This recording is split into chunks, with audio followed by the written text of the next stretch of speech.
What it is, yo. What's up? It's a glorious day here in the neighborhood, and I have decided to sit in my garage inside of my 1996 Chevrolet Impala SS and answer a question for you. Should you LS swap your car or truck? I don't have an automatic yes or no for you. I have some things that you need to answer before you decide to go on this journey. First few things are labor, purpose, and budget. Three things. Labor. Who's going to do the swap? If you're going to do the swap, knock yourself out.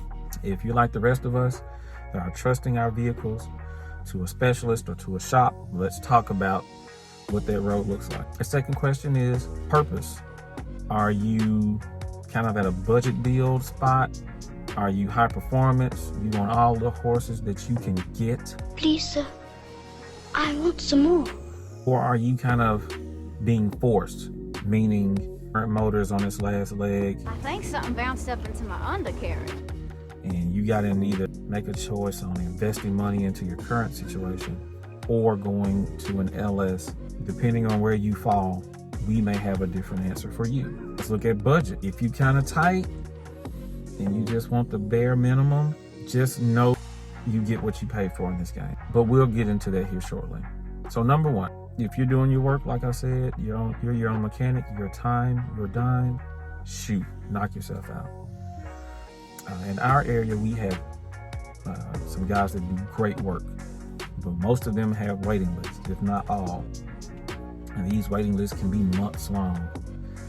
And a lot of times, even if they can get your car in, if something were to happen down the road, they may not be able to bring it back in to fix it or help to kind of doctor on it to see what went wrong.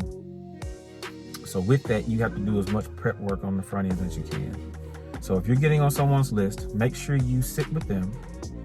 I don't know if they may ask you for a deposit or something along those lines. Everyone does things differently. Say, hey, look, write me out a sheet of everything that I'm gonna need and a price list. Cam, springs, gaskets, headers, wiring harness, plugs. This list goes on. Don't let them sell you this dream of, man, you can get a Tahoe 5.3 for $400. Look, you can find a Tahoe motor for $400, 5.3 for $400. Maybe even find you a 6.0 or 6.2 for a little bit more. Get that block and take it to a machine shop. I am not asking you. I'm insisting. This is not an area you want to cut corners. Unless you saw that car run or saw that truck run, that donor motor, take it to a machine shop, spend the money to get it inspected. If your machine guy tells you all clear, thumbs up, then you're ready to go. Don't gamble, because losing isn't worth it. I'm telling you what I know, not what I heard.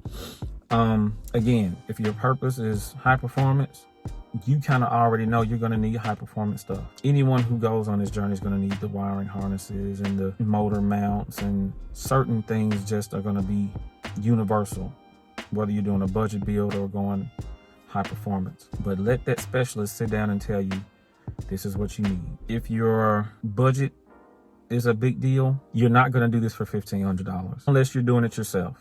Parts wise, even if you just took a 6.0 out of a Yukon or Escalade or whatever you got it from and put it in your car, you're going to go past $1,500. If you get the motor for $500, most tuners now are charging anywhere from $300 to $600. So you're already at $900. And again, that's just donor car to your car. That's same truck intake, same plug, same wires, and I don't recommend any of that. You don't want to cut corners. As far as motor mounts and things like that, like I said, some of those universal things, each person will have specific things that they use. Why am I telling you this? Let's say you take your car to Joe Blow and you say, hey Joe, I want you to swap it. And he says, cool, it's March now. Let me get a few projects finished out of the shop. I can get you in 1st of May. So now you and Joe sit down and Joe gives you a list of everything that he's gonna need to get you in and complete. Again, harness, compressors, AC things to make everything work with your old setup to new setup. Fine. And let's say September, something's going wrong with your car. Joe Blow may not be able to get you back in because he's still booked. He's doing new swaps and he's doctoring on old swaps where they have had things that have gone bad for his existing customers. That's a hard line to stand in, especially when you want your car to run, when you know, especially that you got some power and you want to see yours run. Everyone else's car is running. You're kind of feeling left out. So let's say you can't wait for Joe Blow. You go for, Willie Joe on the other side of town. Now you're asking Willie Joe to go behind Joe Blow's work. Willie Joe might be able to do that and it not be a problem. Most mechanics don't like to go behind other mechanics. Nothing against anyone, not to say that Willie's work is better than Joe's. It's just most mechanics, when they do these swaps, they have a particular order of the things that they need and how they do them. It's what works for them. It's tried and true. They can diagnose it easier. They can fix it easier. That's just better for everyone. That's pretty much it. Like I said, I set a budget for my car and I went over thousands. I'm way over budget. And I think my budget was like $5,000. These cars, the 96 Impalas, are a weird car because it was the end of the LT1 era that GM had really kind of gotten down pat and decided to go into this LS era, which the LS is probably one of the greatest things that GM has ever done. And so these cars, the Impalas and the Caprices, have a lot of leftover parts from other performance cars.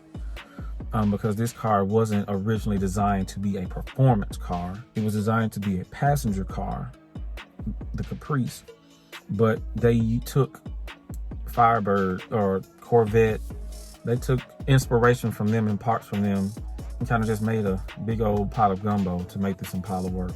So our cars are a little weird. If you've got an older car that's probably got a carburetor and doesn't have all the fancy computers and stuff, your swap is probably going to be a lot easier than, say, someone like mine who has a computer, who has OBDM2 and trying to make the new computer talk to the old computer and the ABS and the AC and the alarm. It's just weird. If you have any questions, shoot them, put them in the comments below. I will do everything I can to help. And if I can't help, I'm sure there are others here who know these a lot better than me, who can chime in and get us all, on the same page. I try not to ramble, but it happened. Again, comments below, questions. I'll do what I can to help. I'm about to change clothes, get into something a little bit more comfortable, and wash this old girl up, and maybe take her for a ride around the block and see how she holds up. Be good, guys.